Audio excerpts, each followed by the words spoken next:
how do you actually run a cost cap campaign, and what is your target CPA that you need to set? In today's video, we're going to walk through both of those things. First of all, we're going to start with what actually is a cost cap campaign, when is the ideal scenario to use it, and when has it actually worked for us. Then we'll actually walk into the account structure and setup, how to figure out your target CPA, and then how to actually test those cost cap campaigns. So now, what actually is a cost cap campaign? So essentially, cost caps are based on both meta definition and what's worked for us. Cost caps are great at setting your ideal cost per result and basically telling Meta, hey, this is the cost per result I want to aim for. Get me as close as possible to that cap or to that result that you can. Now, Meta will either get it plus or minus 10 to 15% from what we've seen. And at worst case scenarios, it will linger around like 20 to 25%, depending on a lot of other scenarios. And then we've got bid caps, and then we've got lowest. So essentially, cost caps is for your volume, bid caps is for your efficiency. So both cost caps and bid caps work well for a wide majority of people. Where we've seen it work well for us is pairing it alongside lowest cost. So lowest cost helps us make sure we're actually spending, and we're able to actually test as efficient as possible. And then we've got cost caps to really help us leverage those days where we see the most efficiency. Most likely heading towards a weekend where consumer behavior is on our side, as well as we see more efficient performance on Friday, Saturday, Sunday. So that's where we're able to really leverage cost caps into our favor. I know some people that, leverage cost caps and bid caps and run the whole account solely on that. That's great. I'm glad it works for them.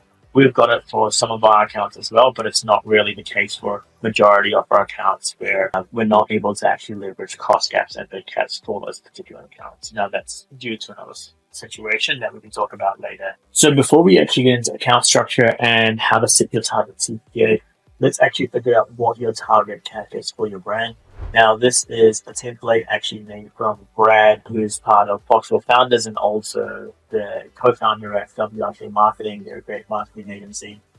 He has gone ahead and shared this with the group, and one, I really appreciate, and two, it helps us figure out what the template is and how to figure out your target CAC based on what your final gross margin is for the product. So essentially what this template allows us to do is figure out what the final gross margin is and how much contribution margin we want to set as a target, and then based on that we'll get a target CAC. So everything in blue here is stuff we have to fill out. So retail is your ideal product price that you've listed on a website. This would be for the core product, average order value, and shipping paid is called Shopify. Now essentially shipping paid is something that you've gone ahead and if you're charging a customer, COGS and shipping costs, essentially what it takes to make the product and ship it out. Transaction fee comes under Stripe or Shopify. This is usually quite default. You'll see it around 2.4 to 3%.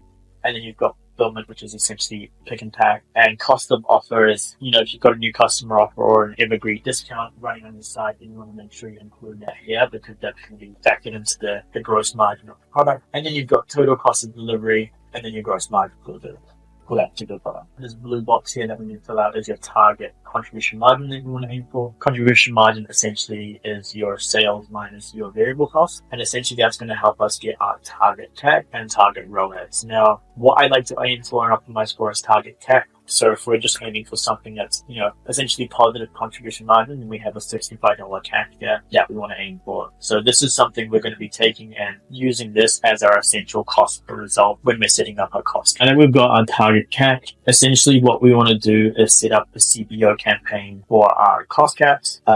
And how it's going to work is I would essentially advise you to start at a smaller budget. What can happen is, especially this year, is there's been a couple of bugs where Meta has just spent through the whole budget of cost cap campaigns, and it can be tricky because it's not an efficient spend. So I would recommend to start off at a smaller budget, something like $400 a day if you're a higher spending account. If you're a lower spending account, I would start at $100 to $200 a day. Again, just depends on what your budget is. I'll just take 10% of that and allocate it over here. Then you want to change your campaign bid strategy to cost per result, and then you navigate over towards the ad set level. We always make sure we're on a 7-day click window or a 1-day click window, depending on the size of the brand.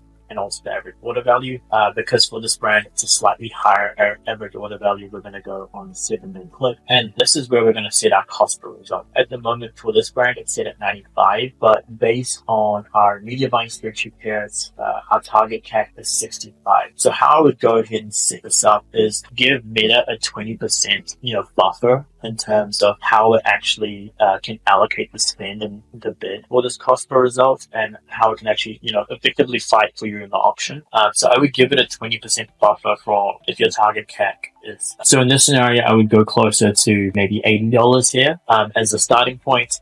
And then I would duplicate that top performing ad set, which is set at, let's just say $80 here. I would duplicate it 3 to 4 times, and then I would essentially just walk up the budget. So maybe if it's $80, go $85, then 90, and then 95. And what they'll help you do at the start is within the first week to figure out where you actually sit in the auction in terms of where does Meta find the most efficiency for the cost per result that you're bidding for.